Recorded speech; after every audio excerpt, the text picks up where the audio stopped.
Berikut adalah 20 soal kompetensi teknis untuk pelamar PPPK Jabatan Pengadministrasi Perkantoran. 1. Apa yang dimaksud dengan dokumen resmi dalam administrasi perkantoran? A. Dokumen pribadi. B. Dokumen tidak resmi. C. Dokumen yang memiliki kekuatan hukum. D. Dokumen yang tidak tercetak. E. Dokumen yang hanya digunakan untuk internal. Jawaban C. Dokumen yang memiliki kekuatan hukum. 2. Software apa yang umum digunakan untuk pengolahan kata? A. Adobe Photoshop. B. Microsoft Word. C. Corel Draw. D. Microsoft Excel. E. Mozilla Firefox. Jawaban B. Microsoft Word. 3. Apa tujuan dari arsip dalam administrasi? A. Sebagai alat promosi. B. Untuk menyimpan informasi dan data penting. C. Untuk mengurangi biaya operasional. D. Sebagai dokumen yang tidak terpakai. E. Untuk keperluan pengarsipan pribadi. Jawaban B. Untuk menyimpan informasi dan data penting. 4. Apa yang dimaksud dengan surat resmi? A. Surat pribadi. B. Surat yang ditujukan kepada teman. C. Surat yang digunakan untuk kepentingan resmi instansi. D. Surat yang tidak memerlukan tanda tangan. E. Surat yang tidak memiliki format tertentu. Jawaban C. Surat yang digunakan untuk kepentingan resmi instansi. 5. Dalam pengarsipan, istilah retensi mengacu pada A. Penyimpanan dokumen selama periode tertentu. B. Penghapusan dokumen secara permanen. C. Penambahan dokumen baru. D. Pengorganisasian dokumen baru. E. Pencetakan dokumen. Jawaban A. Penyimpanan dokumen selama periode tertentu. 6. Apa yang dimaksud dengan notulen rapat?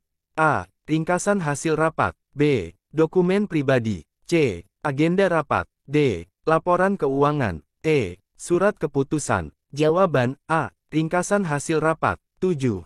Fungsi dari sistem informasi manajemen adalah A. Mengurangi biaya operasional. B. Meningkatkan efisiensi pengambilan keputusan. C. Mempromosikan produk. D. Menyimpan data pribadi. E. Menyebarkan informasi ke publik. Jawaban B. Meningkatkan efisiensi pengambilan keputusan. 8. Apa yang harus dilakukan jika menemukan kesalahan dalam dokumen resmi?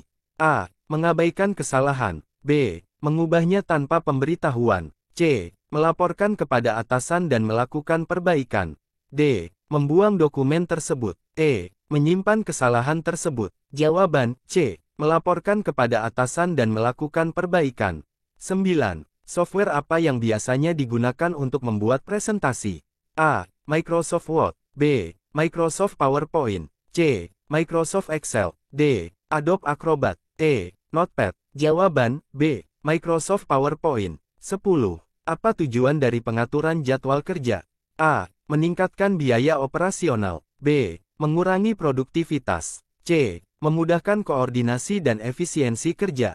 D. Menghindari komunikasi antar pegawai. E. Menambah beban kerja. Jawaban C. Memudahkan koordinasi dan efisiensi kerja. 11. Apa yang dimaksud dengan faksimil? A. Salinan dokumen yang ditandatangani. B. Salinan dokumen yang dikirim melalui fax. C. Dokumen asli. D. Dokumen yang dicetak. E. Dokumen digital. Jawaban B. Salinan dokumen yang dikirim melalui fax. 12.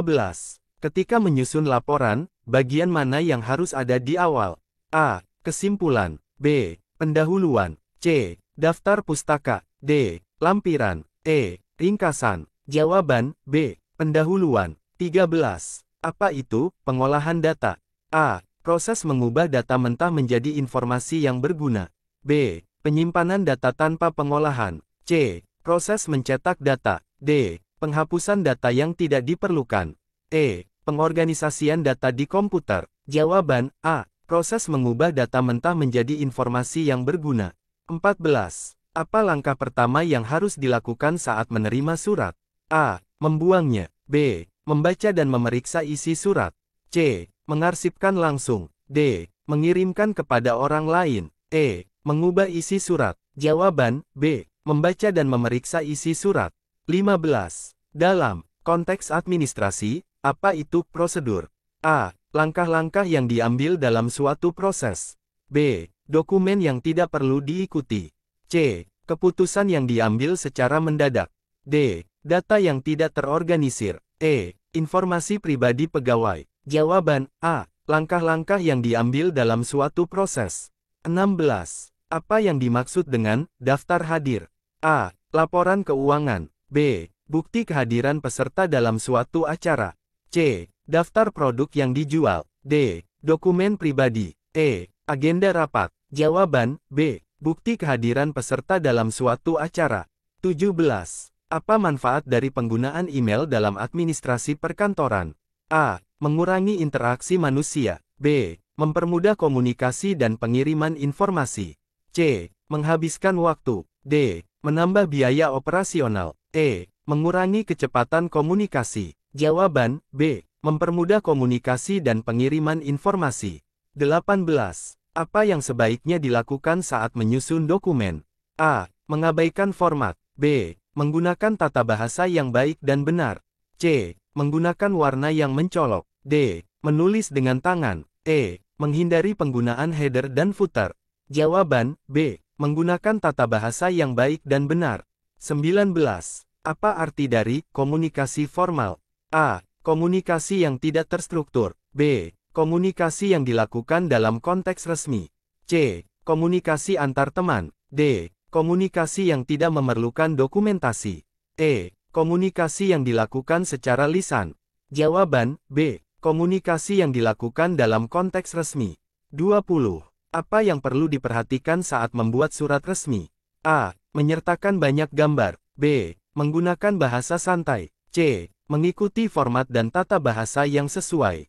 D. Menulis dengan tinta warna-warni. E. Mengabaikan penerima surat. Jawaban C. Mengikuti format dan tata bahasa yang sesuai. Semoga soal-soal ini bermanfaat untuk Bapak Ibu pelamar PPPK Jabatan Pengadministrasi Perkantoran. Jangan lupa like, share dan subscribe channel ini agar selalu mendapat informasi terkait P3K dan soal-soal terbaru berikutnya.